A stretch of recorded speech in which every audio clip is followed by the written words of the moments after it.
¿Cuál es la forma en que alguien se fue con San Pedro más horrible que has visto? Trabajé como bombero en una gran ciudad. Hace unos 15 años, respondimos a un incendio en mitad de la noche en el sótano de una antigua casa unifamiliar de 2 pisos con estructura de madera y ladrillos. Ese fin de semana en particular, la hija de 9 aún no salía de la casa. 8 niños y sus padres lograron salir o fueron rescatados por los servicios de emergencia, pero no pudimos encontrar a la hija. Todos los esfuerzos en el lugar se dirigieron a las operaciones de rescate, por lo que el fuego avanzó rápidamente mientras los bomberos buscaban por toda la estructura oscura y calurosa. Mi compañero y yo estábamos buscando en el segundo piso, trabajando únicamente con el tacto, y podíamos oírla gritar pidiendo ayuda. Está bien, te escuchamos. Vamos, lo tenemos todo bajo control. Mi compañero y yo teníamos experiencia. Habíamos hecho otros rescates. Éramos profesionales en nuestro oficio, pero la distribución del segundo piso no tenía ningún sentido, puertas que se podían sentir, pero estaban selladas, habitaciones más largas de lo esperado, etc. Más tarde nos enteramos de que se había remodelado todo el segundo piso, dejando algunas de las piezas de diseño originales en su lugar, pero ampliando las habitaciones y modificando las entradas. Fue el incendio más intenso en el que he estado comparado con otros. Después de 6 rescates exitosos, el fuego quedó sin control y se descontroló, arrasando verticalmente a través de los conductos de las tuberías. Al final ya no la oímos gritar más. Nos quedamos en ese piso mucho después de que el jefe nos pidiera que nos fuéramos. Nos esforzamos por golpear puertas falsas, intentamos derribar paredes para entrar al baño, etc., hasta que finalmente nos quedamos sin aire. Estábamos afuera contándole a otro equipo donde había terminado nuestra búsqueda cuando el techo se derrumbó en el segundo piso. Pasaron horas antes de que pudiéramos recuperar su cuerpo. A lo largo de mi carrera como bombero y personal de emergencias médicas, he visto muchas cosas terribles y trágicas. Uno empatiza, pero se distancia hasta cierto punto. Tienes que hacerlo. Si no lo hicieras, trabajarías un turno y nunca volverías. Así que aprendí a no llevar conmigo demasiadas cosas horribles. Hicimos lo mejor que pudimos en todo lo que nos tocaba hacer. A veces funcionaba, a veces no. Eso tiene que ser suficiente en este tipo de trabajo. Pero el grito de la niñita es una de las 5 o 7 voces que todavía recuerdo y que todavía puedo escuchar. Hicimos lo que pudimos y esa noche hicimos muchas cosas buenas, pero le fallamos. A mediados de los años 70, mi madre trabajaba en una de las muchas fábricas de costura del sur de Estados Unidos. Habían hecho un descanso alrededor de las 10 de la mañana y vieron al electricista trabajando en el poste. Salieron a almorzar al mediodía y él seguía allí arriba, pero no se movía. Se había agarrado a un cable con corriente y se quedó pegado en el lugar. Tuvieron que hacer lo imposible para bajarlo. También era el padre de uno de mis compañeros de la escuela. Volví a casa después de la práctica de béisbol de la escuela secundaria, y cuando pasaba por mi calle, vi a mi vecina del otro lado de la calle llorando en la entrada. Tenía 6 años y llovía a cántaros. Le pregunté qué le pasaba y todo lo que dijo fue: Amy está en el armario. ¿Qué? ¿Cómo? Sus padres no estaban en casa ni los míos. No quería que me lo explicara, así que le pedí que me lo mostrara. Entramos en su habitación y estaba colgada en el armario con una soga, líquido rojo por todas partes por el corte de su muñeca. Levanté a su hermana mientras sollozaba, la sostuve y llamé al 911. Fui a tomarle el pulso para asegurarme de que no lo tuviera. Tenía 16 años y no tenía idea de qué hacer. Nos sentamos afuera en el porche hasta que llegó la policía. No pude comunicarme con sus padres porque no tenía sus números de teléfono y la hija menor no lo sabía. La mamá y el papá llegaron a casa y fue horrible. El grito que soltó la mamá siempre me perseguirá, y obviamente toda esa escena me perseguirá. No es tan horrible como estas historias, pero para mí esto fue igual de malo. Un tipo que conocí voló con su familia a Florida desde el medio oeste para un viaje navideño a Disney en su avión personal. Estaba volando en unas nubes bajas cuando su motor se paró. Intentó un par de cosas para volver a encenderlo, pero no pudo lograr que volviera a funcionar. Cuando salió de las nubes, estaba sobre un bosque sin forma de planear en algún lugar para aterrizar y tuvo que posarlo en los árboles y esperar. El accidente envió con San Pedro a él, a su esposa y a 2 de sus 3 hijos, excepto a su hija menor, que caminó 2 millas descalza en la nieve de fines de diciembre para buscar ayuda, pero sobrevivió. Lo más horrible para mí es que el avión de este tipo tiene 2 tanques de combustible separados, uno en el ala izquierda y otro en el ala derecha. La razón por la que el motor se paró fue porque se quedó sin combustible. El piloto había estado volando con un solo tanque durante todo el vuelo hasta ese momento, pero tenía otra ala llena hasta el tope de combustible. Podría haber salvado la vida de su familia y la suya, y evitado el trauma de su hija si se hubiera asegurado de seguir las listas de verificación que los pilotos de ese fuselaje practican religiosamente todos los días que salen a volar. Cuando era niño, me detuve en el lugar de un accidente en el que un coche se salió de la carretera y se estrelló contra un árbol. El coche estaba en llamas y los 3 pasajeros estaban ardiendo. No estoy seguro de si estaban más para allá que para acá por el impacto o simplemente inconscientes, pero vi brazos colgando por la ventanilla. Los bomberos no estaban en el lugar, pero sí la policía. Solía pasar en coche por ese árbol todos los días durante más de 10 años y tenía ese horrible recuerdo cada vez. Escribí sobre ello en un artículo de inglés durante la universidad y mi profesor me dijo: creo que tienes trastorno de estrés postraumático y necesitas hablar con alguien. Nunca lo había considerado porque era un pueblo pequeño y mis padres eran bastante antiterapia cuando crecí, así que nunca hablaste de nada que te cambiara. Simplemente cortaron ese árbol el año pasado y la cicatriz de la quemadura en la corteza nunca se curó. Otto Frederick Van Bier, fue a Corea del Norte en un viaje guiado. Fue arrestado en el aeropuerto cuando intentaba salir del país. Dijeron que había derribado un cartel de propaganda. Lo obligaron a confesar el crimen, lo hubiera cometido o no. Fue sentenciado a 15 años de trabajos forzados. Un año y medio después lo enviaron a su casa en los Estados Unidos, donde se encontraba en estado vegetativo. Podía respirar por sí solo y parpadear, pero no podía comunicar nada. De hecho, parece que había estado en esa condición desde un mes después de su sentencia. Los escáneres cerebrales mostraron que su cerebro estaba bastante dañado. Los médicos dijeron que parecía que estaba dañado por falta de oxígeno. Su cuerpo estaba en realidad en bastante buenas condiciones a pesar de que estuvo postrado en cama en estado vegetativo durante un año. Murió una semana después de regresar a casa. Los médicos creen que tuvo un ataque cardíaco que provocó que el cerebro se quedara sin oxígeno. ¿Qué causó el ataque cardíaco? Probablemente nunca lo sabremos. Hace unos años, un accidente laboral envió con San Pedro a un compañero mío que era miembro del sindicato. Llegó temprano al trabajo para recuperar el tiempo que se había tomado libre. Estaba usando una carretilla elevadora para tirar basura. Se bajó de ella para hacer algo delante del elevador. El elevador todavía estaba en marcha y avanzó lentamente y lo aplastó entre el contenedor y el elevador. Si no hubiera llegado temprano, habría habido un montón de gente alrededor y probablemente él habría estado muy mal, pero con vida. El contratista para el que trabajo actualmente no permite que nadie trabaje solo. Y no nos vamos cuando termina el día, nos reunimos todos, nos aseguramos de que todos estén presentes y luego nos vamos a casa. Sé que no es la muerte más jodida que se cuenta aquí, pero a muchos les afectó profundamente. Yo no lo conocía, pero mucha gente sí. En mi sindicato solo hay unas 1500 personas, así que cuando muere una persona, mucha gente lo siente.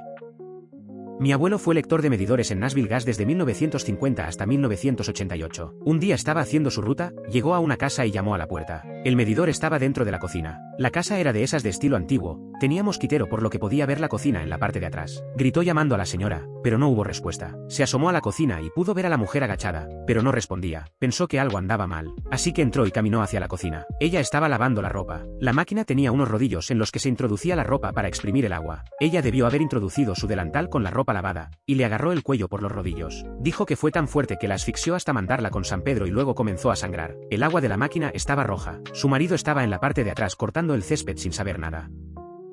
La vez que mi propia madre se fue con San Pedro, se cayó de un caballo, tuvo una fuga de silicona en uno de sus implantes mamarios, lo que le provocó una reacción autoinmune que se convirtió en esclerodermia. La esclerodermia provocó fibrosis pulmonar, lo que la llevó a necesitar 15 litros de oxígeno por hora, lo que provocó una insuficiencia cardíaca. Falleció en marzo de 2022. Fue un camino largo, desgarrador y brutal. Bajó a unos 34 kilogramos, tenía los dedos de las manos y de los pies en forma de palillo por la falta de oxígeno y se quedaba sentada allí con los labios morados y jadeando en busca de aire. En las últimas semanas ni siquiera podía caminar por la habitación.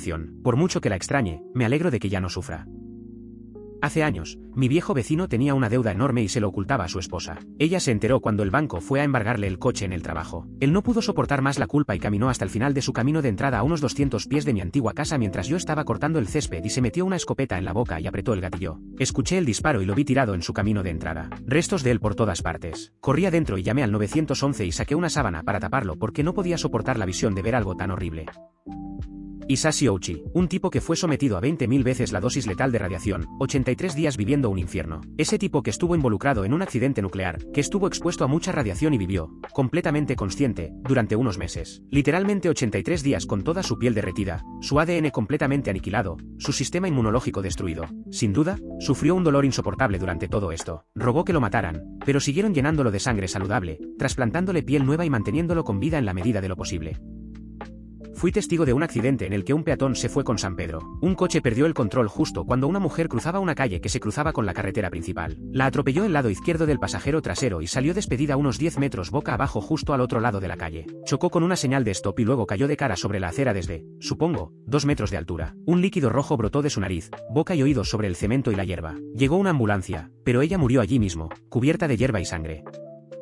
Hace varios años, cuando todavía era guardia de seguridad, conducía por la enorme propiedad de la empresa, que incluía muchas calles públicas, sin iluminación ni pavimentación. Un día, alrededor de las 11 de la noche, estaba conduciendo en completa oscuridad cuando él y su compañero vieron un automóvil estacionado y una motocicleta al costado de la carretera, un accidente. Mi padre estacionó su automóvil y se bajó. Lo primero que vio fue al conductor de pie fuera de su automóvil hablando por teléfono. El tipo se quejaba de que no podía creer lo dañado que estaba su automóvil y cuánto costaría repararlo. Entonces mi padre vio al piloto de la motocicleta, el hombre estaba tirado en el suelo jadeando de dolor, incapaz incapaz de moverse porque el hueso de su rodilla estaba literalmente visible después de que su pierna rozara el suelo. Su novia estaba a metros de distancia. Mi padre dijo que se le había caído el casco durante la colisión, le faltaba cabello y se podían ver trozos de su masa gris expuesta de cuando su cabeza golpeó el suelo. Aún así, ella estaba sentada allí en medio de la carretera, viva pero insensible, haciendo ruidos de gorgoteo. Mi padre dijo que parecía una muñeca rota, sentada con los brazos caídos a los lados y la ropa rota, cubierta de sangre que le emanaba de la cabeza. Pero eso no fue todo. El conductor tenía una esposa y dos niños gemelos de unos 7 u 8 años. También estaban parados afuera del auto, simplemente mirando a las dos personas en el suelo. Según mi padre, los niños estaban tan profundamente en estado de shock que estaban pálidos como fantasmas y tenían los labios azules. Mi padre se acercó al conductor y le preguntó si había llamado a una ambulancia. El hombre dijo algo como al carajo con la ambulancia, ¿no ves lo dañado que está mi coche? Lo que provocó que mi padre, que en ese momento estaba enloquecido, tomara el teléfono y lo rompiera. El hombre intentó discutir y mi padre terminó con una mano en su pistola. Mi padre le dijo al tipo que se callara antes de acabar con él, y luego le gritó a la mujer que pusiera a los niños detrás del coche para que no tuvieran que mirar la escena. Solicitaron ayuda y llevaron a la pareja de la motocicleta a un hospital. La policía llegó al lugar, los colegas de mi padre, y le dijeron que se fuera porque él también estaba claramente afectado. Más tarde se enteró de que la niña no sobrevivió. Sé que los accidentes ocurren muy a menudo, pero la forma en que mi padre lo describió y la manera en que se comportó el conductor realmente me quedaron grabados. Las 4 personas que se fueron con San Pedro en 2016 en la atracción de Thunder River Rapids Ride en Dreamworld, Queensland, Australia. 2 balsas chocaron en la cinta transportadora, lo que provocó que una de ellas se volcara y quedara en posición vertical. 2 pasajeros fueron arrojados debajo de la balsa y murieron aplastados, mientras que los otros 2 fueron arrojados a la cinta transportadora, donde perecieron destrozados y quedaron irreconocibles. Los sobrevivientes fueron los hijos de las víctimas, que vieron a sus padres morir de la forma más horrible imaginable. El proceso de recuperación de los cuerpos fue tan traumático que muchos de los paramédicos necesitaron terapia después. Esa historia siempre se me quedará grabada. Recientemente escuché una historia sobre 2 camiones semirremolque que chocaron de frente. Fue tan grave que la parte delantera de los camiones prácticamente se fusionó y no se pudieron separar. Uno de los camioneros cayó en coma y cuando se despertó, entró en pánico y preguntó a las enfermeras y los médicos qué le había pasado al sedán. Hasta donde todos sabían, solo los 2 camiones estuvieron involucrados en el accidente, pero el camionero insistió en que había un tercer automóvil. Finalmente, fueron al depósito de chatarra donde estaban los camiones destrozados y los cortaron para separarlos. Entre los 2 camiones semirremolques había un sedán con una familia de 4 personas dentro aplastada entre los restos de los camiones. El incidente del autobús Greyhound. El 30 de julio de 2008, en Manitoba, Canadá, Tim M.C. Lean, un joven de 22 años, viajaba en un autobús Greyhound por la autopista transcanadiense. Durante el trayecto, mientras Tim descansaba con los auriculares puestos, Vince Lee, un pasajero que se había sentado a su lado tras una parada programada, sacó un cuchillo y lo atacó de manera violenta. El conductor detuvo el autobús rápidamente, permitiendo que los demás pasajeros evacuaran. Aunque hubo intentos de ayudar a Tim, Lee impidió que alguien se acercara. Durante el tiempo que estuvo solo en el autobús, su comportamiento fue cada vez más perturbador. Cuando la policía llegó al lugar, detuvieron a Lee tras un intento de huida. Posteriormente, en el curso de la investigación, se revelaron detalles inquietantes sobre el incidente. Vince Lee fue declarado no penalmente responsable del ataque tras determinarse que padecía esquizofrenia. En lugar de ser enviado a prisión, fue trasladado a un centro de salud mental de alta seguridad en Selkirk, Manitoba. En 2015, Lee fue liberado bajo supervisión, y en 2017 recibió el alta total. Desde entonces, lleva una vida independiente, sin restricciones legales ni obligaciones relacionadas con su condición médica. La foto de Omaira Sánchez Garzón todavía me persigue. Tenía las piernas atrapadas, no pudieron liberarla antes de que muriera. Son sus ojos los que me atraen.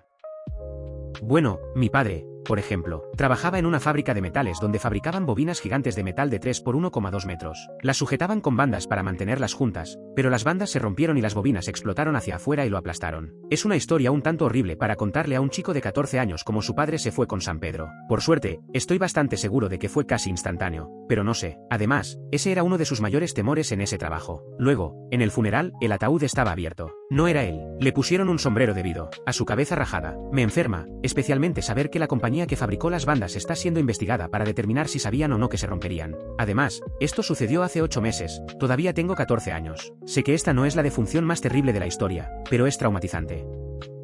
La cueva de Nati Patti. Los mejores rescatistas estaban allí y no pudieron salvarlo. No puedo imaginar cómo se debe haber sentido al saber esto. A eso hay que sumarle el trauma físico. Estuvo tan cerca y no solo murió, sino que tuvieron que abandonar su cuerpo. No hubo esperanza desde el momento en que entró.